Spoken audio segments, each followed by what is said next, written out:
Hey everyone, Ranger William here from the Overmountain Victory National Historic Trail, bringing you part 3 of our program, Rogues, Banditti, and Crackers, the Southern Backcountry in the American Revolution, trying to get a better understanding of who the people are who lived on the southern colonies, on the western frontier of the backcountry at the time of the American Revolution. And how were these people distinct in their culture, their mannerisms, their fighting style, is going to end up derailing the British Southern campaign, the British attempts to reconquer the southern colonies, especially in the Carolinas. Now, we talked about in episode 1 how these people, this unique culture, is a part of our national history, but also kind of a prideful national memory. These unique backcountry people. And in episode 1, we continued to talk about why were they in the British Empire, the good things about being in the British Empire in the mid-18th century with the Hanoverian kings, the Georges. Then we talked about the bad parts about being in the British Empire, why these people, especially the Scots-Irish, are wanting to leave England, Ireland, Scotland, and why they're coming to America in such large numbers. We then talked about where they're arriving in America, coming into Philadelphia, the Irish, the Germans, the culture that's kind of blending together, but also being very separate, noted differences by some observers, especially Dr. Franklin and Dr. Benjamin Rush. But they're going to be looking for farmland, that next opportunity down the Shenandoah Valley of Virginia, just swarming like the Goths of old, as you see in that quote from Governor William Byrd, just pouring down the Shenandoah Valley, hundreds of wagons, thousands of people, and they're arriving into the Carolinas. We talked about the land paperwork process, the grants, the surveys, how complicated and how time-consuming that was. We've also been talking about how they're going to go down to Georgia, kind of the end of the wagon road for many folks, and they're going to realize maybe that's not for them. Other folks are going to look westward, which is illegal. But as we talked about, since Pennsylvania south, the legal boundary doesn't mean a lot to these people. They're okay with breaking the laws. They're okay with going and being illegal squatters where they're not supposed to be, because they figure just wait long enough, that next land treaty is going to happen, the next land cession from the native nations, and that is going to push that boundary, making their claims legitimate. So you see this big scale happening post-1763, after the end of the French and Indian War. We talked about some of the additional land treaties that have pushed that boundary further west, hard labor, Fort Stanwix, Lochaber, and finally the creation of the Watauga settlement, the Watauga Association, the Transylvania Purchase in early 1775, trying to legitimize, trying to compete and stake their claim of this land, even though they are not by British law legally allowed to live there, to claim that. So that's where they are. That's where our pieces are on the board. Now in episode 3, we're going to get into some of the details of the culture, of the lifestyle. This is going to be coming mostly from observers, outside observers, people who are passing through the settlements, people who are perhaps trying to control and restrict these settlers. They're going to be the ones kind of noting the differences, who are describing what would be kind of the semi-mundane that, to the average person. This is not going to be kind of a problem for future historians, because we document everything with social media nowadays. But it's going to be kind of rare to find the details of the average person's daily life until you have some of these traveler accounts. So we're talking about Virginia. One thing we mentioned back in episode 2 when we were talking about Virginia is the crop progression, I guess you could say. So I'll turn my laser pointer on here.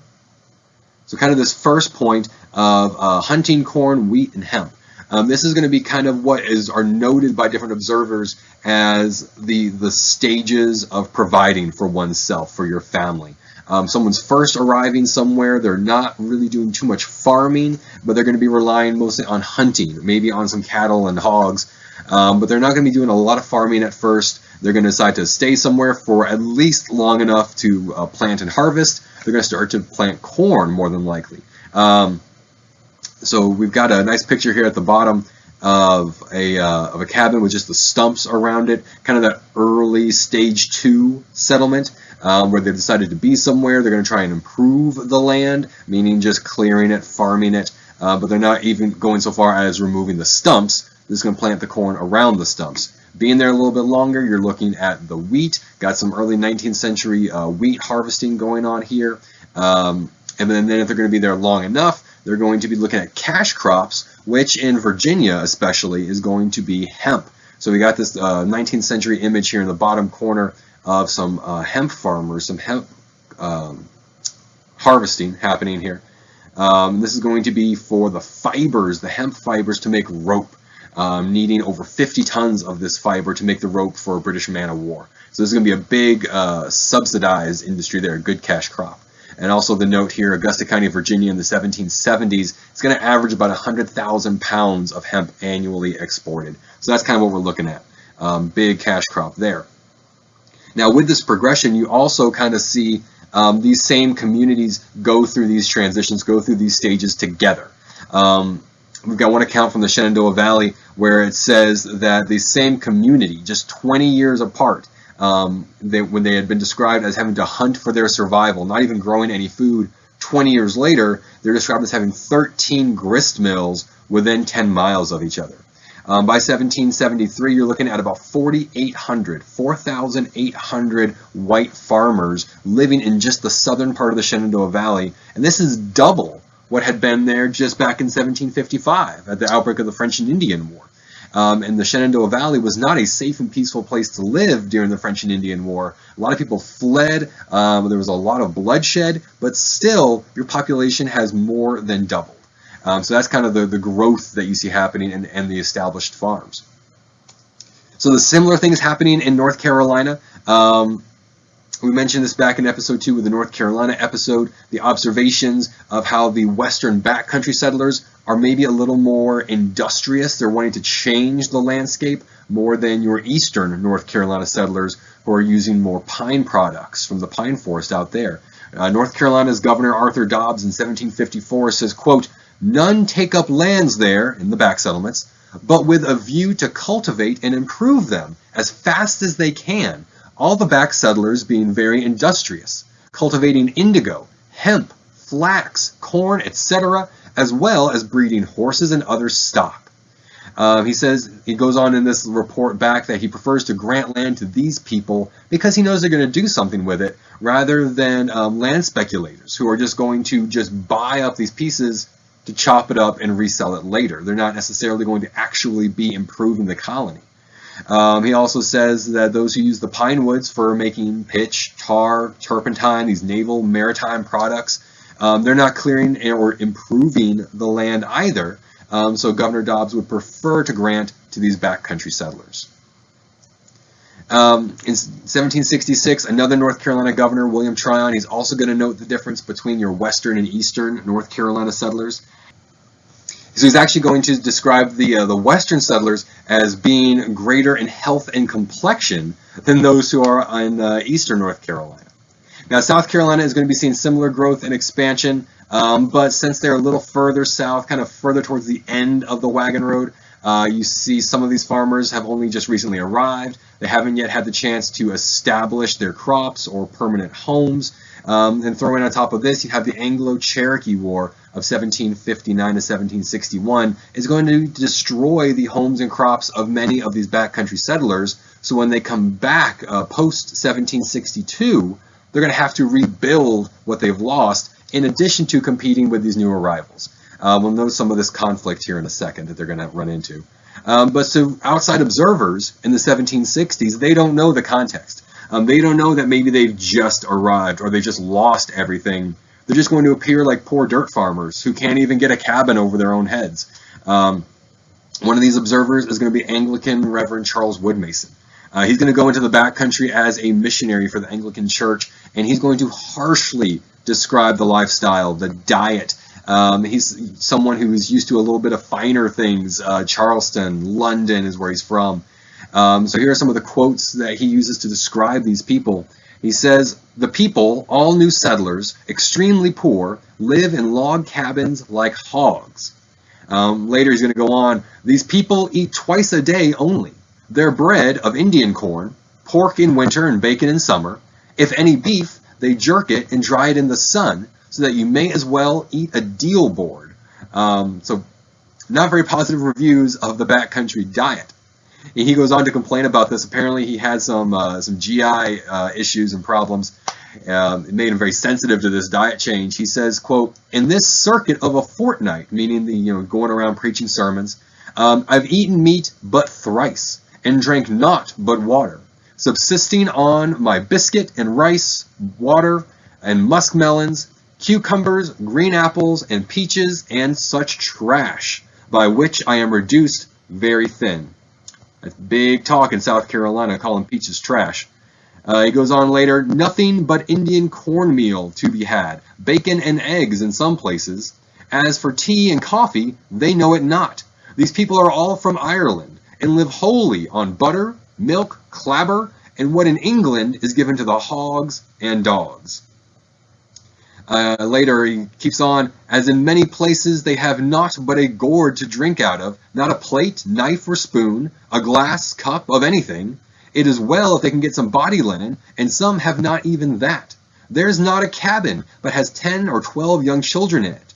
When the boys are 18 and girls 14, they marry, so that in many cabins you will see 10 or 15 children, children and grandchildren of one size, and the mother looking as young as the daughter. Yet these poor people enjoy good health, and are generally cut off by endemic or epidemic disorders, which, when they happen, makes great havoc among them. So interesting there that you see a couple of similarities. He talked about having up 10, 15 kids in a cabin. Governor Dobbs mentioned that earlier in North Carolina, 5 or 6 to 10 kids in each family. He's noting that they're good health usually, which you saw Governor Tryon noting that they're healthier and their complexion is better than those back in the Eastern Lowcountry. And also just describing their lack of clothing, maybe their lack of plateware. This is actually in stark contrast to what we see in some merchant store accounts, some estate inventories. So he is probably being very sensational. It's like you're watching the evening news. They're going to talk about all the bad stories, and it's going to make you think that the whole world is horrible. That's kind of what some of these traveler accounts are doing. Wood Mason here is writing for a very specific audience to show how desperate and desolate and destitute the backcountry is, therefore how in need they are of more assistance and protection from the Anglican Church. So that's always important to keep in mind when reading these traveler accounts. Who are they writing for? What are their biases? But Wood Mason's going to go on to talk about their homes. He says their cabins are quite open and exposed, little or no bedding or anything to cover them, not a drop of anything save cold water to drink, and all of their clothing is a shirt and trousers, a shift and petticoat, some perhaps a linsey woolsey, no shoes or stockings. Children run half naked. The Indians are better clothed and lodged. All this arises from their indolence and laziness. So we start to get into this more kind of derogatory, more blaming them, their laziness for why they don't have nice things. And something that you're going to see is kind of they're going to use this comparison. They're going to compare the backcountry settlers with the native nations, especially it's going to be the Cherokee and the Catawba in this area, comparing them with the native nations to show how these people are living, or to kind of cast a certain lens over it. But the further you get on the frontier, you have many settlers out on there who are preferring this lifestyle. They prefer to not clear all of the land. They prefer to maybe not have legal claim to their property and actually be paying rent, but they prefer to hunt for survival. They prefer to maybe just keep a small corn patch and some cattle rather than trying to build and clear and expand. So you kind of see this, the bottom note there, this idea of calling them hunters, referring to them as white hunters, kind of becomes a derogatory thing. You can say, oh, well, he's just a hunter. Well, that's not meaning his pastime. That's not meaning something that he does like the Virginia aristocrats, fox hunting. You're looking at kind of rejecting what he's supposed to be doing, rejecting that clearing of the land, that development of crops in that way. Wood Mason's going to go on. He's going to use this kind of reference. He says that they are so burthened with young children that the women cannot attend both house and field, and many live by hunting and killing of deer. Someone else is going to note this. Johann Schopf in 1783, his book Travels in the Confederation, just after the Revolutionary War, traveling through, he's going to say, quote, "Hunting is what pleases them. An insignificant cabin of unhewn logs, corn and a little wheat, a few cows and pigs, this is all their riches, but they need no more. They get game from the woods. Skins bring them in whiskey and clothes. When they go out to hunt, they take with them a blanket, some salt, and a few pounds of meal, meaning cornmeal, of which they bake rough cakes in the ashes. For the rest, they live on the game they kill. Thus they pass 10 to 20 days in the woods, wander far around, shoot whatever appears, take only the skins, the tongues, and some venison back with them on their horses to their cabins, where the meat is smoked and dried. The rest is left lying in the woods." Later he's going to go on to talk about these hunters more, and Johann says that these hunters or backwoodsmen live very like the Indians and acquire similar ways of thinking. They shun everything which appears to demand of them law and order, then dread anything which breeds constraint. So again, what he's talking about, here are some settlers on beyond the edge of the frontier, maybe beyond the edge of the backcountry, and they are purposefully trying to avoid certain things. This could be runaway indentured servants, runaway enslaved people. These could be convicts who they don't want to be near where there's authority figures, where there's land agents and grants and deeds, or it could just be people who choose that lifestyle, that they prefer that freedom found in the woods in hunting. You actually see a kind of a similarity when you have accounts of young children who had been captured and adopted by Native American nations, grown and raised in that lifestyle and that culture, and are then, they call it restored, they're brought back, they are returned to English or American society, and they don't like it, they don't fit anymore, they prefer to go back. So it's kind of an interesting, different parallel you have going on there. Those who are kind of forced into that lifestyle and those who prefer it. But those are the good things. We kind of touched on some of the negative traits of the backcountry, and now let's really dive into it. So again, written accounts of the backcountry, they're usually going to be extremely biased, trying to highlight how horrible the people are and life on the frontier, but there are little nuggets of knowledge that can be found once you try to filter out some of that bias. So I kind of like to think of this as a game. When you're looking at the writings of that Anglican missionary, Reverend Charles Wood Mason, name that influence. You can kind of boil down his critiques to 4 basic categories. You have the first one, he's blaming it because of their ethnicity. Oh, it's because they're Irish. It's because, or they're Presbyterian. That's why things are so bad. Or he's noting their similarities to the Native Americans. This is going to be kind of his way to measure how far these people have gone away from the kind of quote-unquote normal English society, the English model of what you're supposed to be doing. Or you have his reason number 3 is that it's the Carolinas. You've seen these people kind of chased out of every other part of the colony. They have nowhere else to go, so they end up in South Carolina, in Georgia. Or you see his 4th reason, it's not their fault. These people are trying to build a new life, they're trying to build good things, but because there is no judicial system really yet in place, these people are staying so far ahead of the legal infrastructure that when you do get a handful of criminals in and around their settlements, they make a huge influence. So let's read some of these quotes here. Bring my picture back. Let's read some of these quotes and see where they kind of fall in. I'll just read them, and you can kind of think to yourself, what is kind of the category for this? Where is this falling on that spectrum? So here's the first one. The people around of abandoned morals and profligate principles, rude, ignorant, void of manners, education, or good breeding, no genteel or polite person among them. The people are of all sects and denominations, a mixed medley from all countries and the offscouring of America. This next one is going to be the manners of the North Carolinians in general are vile and corrupt. The whole country is a stage of debauchery, dissoluteness, and corruption, and how can it be otherwise? The people are composed of the outcasts of all the other colonies who take refuge there. The civil police is hardly yet established, but they are so numerous. The necessaries of life are so cheap and so easily acquired, and propagation being unrestricted, that the increase of people there is unconceivable, even to themselves. So an interesting note about that one, the propagation is unrestricted. That's usually how it is. But he's saying that there's so many people, even they themselves are surprised at how fast their communities are growing, how many people there are not only arriving, but growing up in these settlements.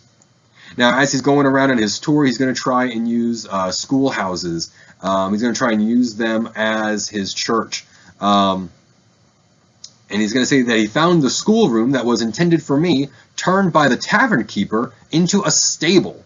Only 3 boys offered out of 200 or 300 that run wild here like Indians, but as their parents are Irish Presbyterians, they rather choose to let them run thus wild than to have them instructed in the principles of religion by a minister of the Church of England. So you got a couple different things there. He's blaming it on their Irish Presbyterianness. He's using this comparison with them with Native Americans to kind of show how far they are from where he thinks they should be. And it's all about because they don't like him because he's Anglican. Again, he talks about, quote, not long after, they hired a band of rude fellows to come to service, who brought with them 57 dogs, for I counted them, which in time of service they set fighting, and I was obliged to stop. In time of sermon they repeated it, and I was obliged to desist and dismiss the people. It is vain to take up or commit these lawless ruffians, for they have nothing, and the charge of sending them to Charleston would take me a year's salary. We are without any law or order, and as all the magistrates are Presbyterians, I cannot get a warrant. If I got warrants, as the constables are Presbyterians likewise, I could not get them served. And if served, the guard would let them escape. So it's interesting, he talks about how they have nothing, there's no judicial system, but then he describes their judicial system. So it's not necessarily that they don't have it, it's just that they don't like him.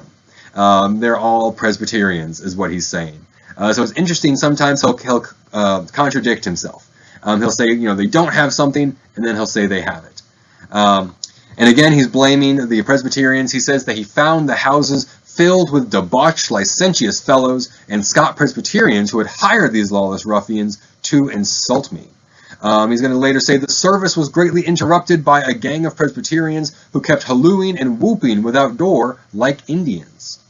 And he's going to also blame a lot of the religion as part of the reasons of how rough the country is. He's going to say, quote, since the appearance of these new lights, this is going to be something you see happening as a result of the Great Awakening, more of an emotional, more of an energetic Presbyterian church, more open to outsiders, to women speaking in service, to African Americans being involved. This is going to kind of conflict with the old light Presbyterians. But Wood Mason says, since the appearance of these new lights, more enormities of all kinds have been committed, more robberies, thefts, murders, plunderings, burglaries, and villainies of every kind than ever before.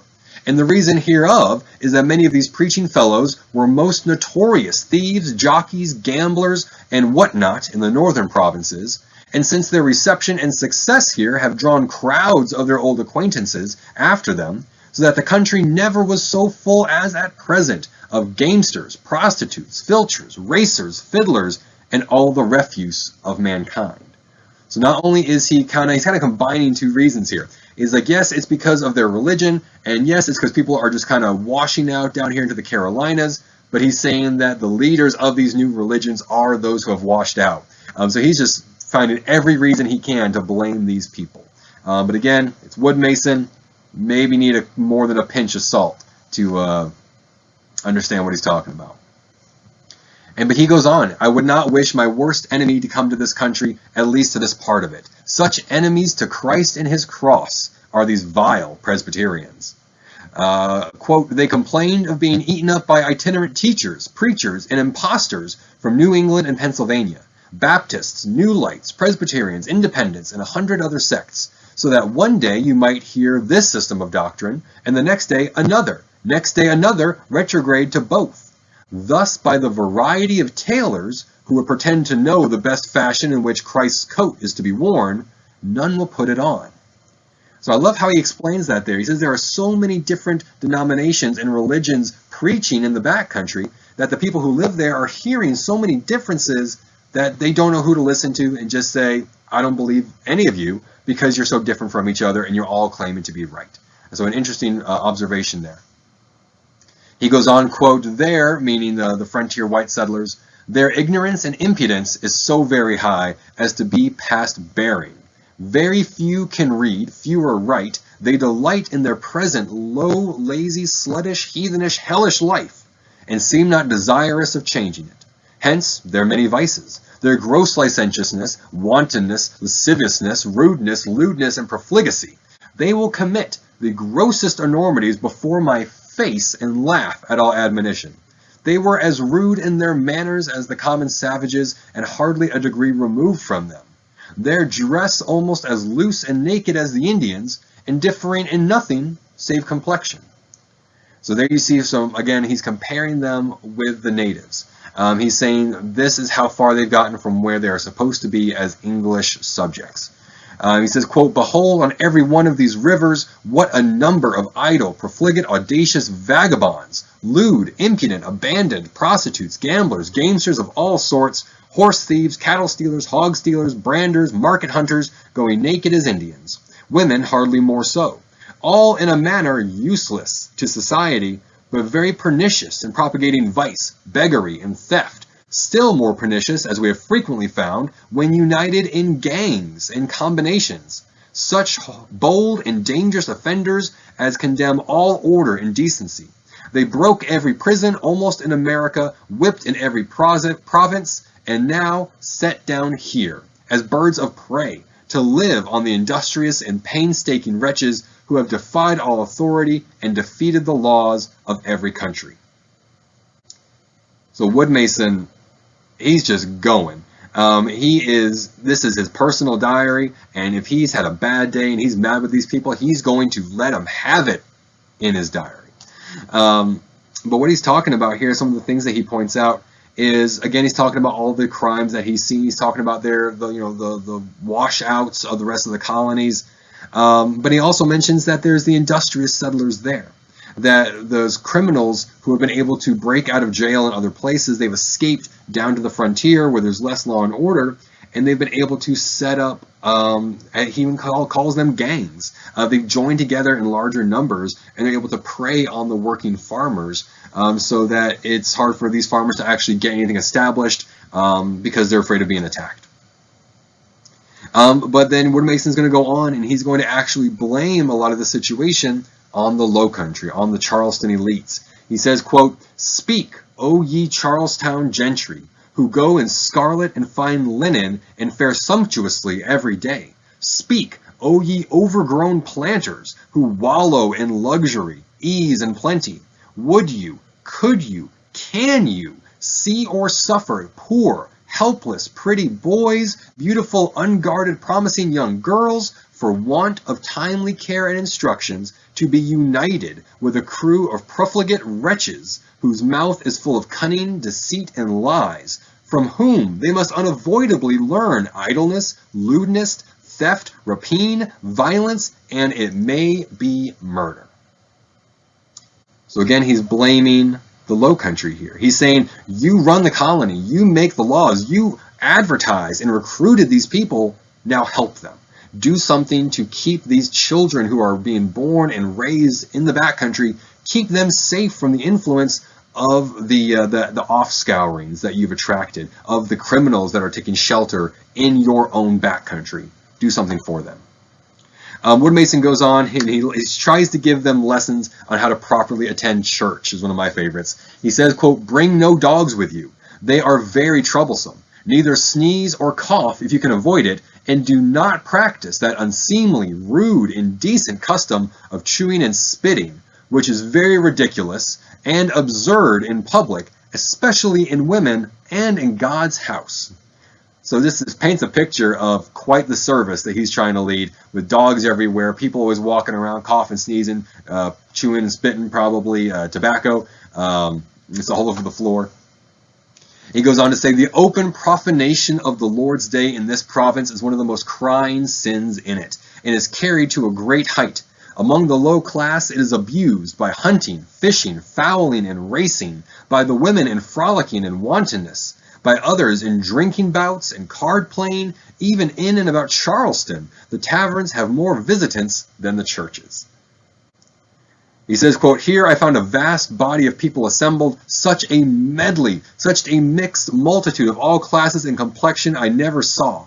I baptized about 20 children and married 4 couples. Most of these people had never before seen a minister or heard the Lord's Prayer, service, or sermon in their days. I was a great curiosity to them, and they were as great oddities to me.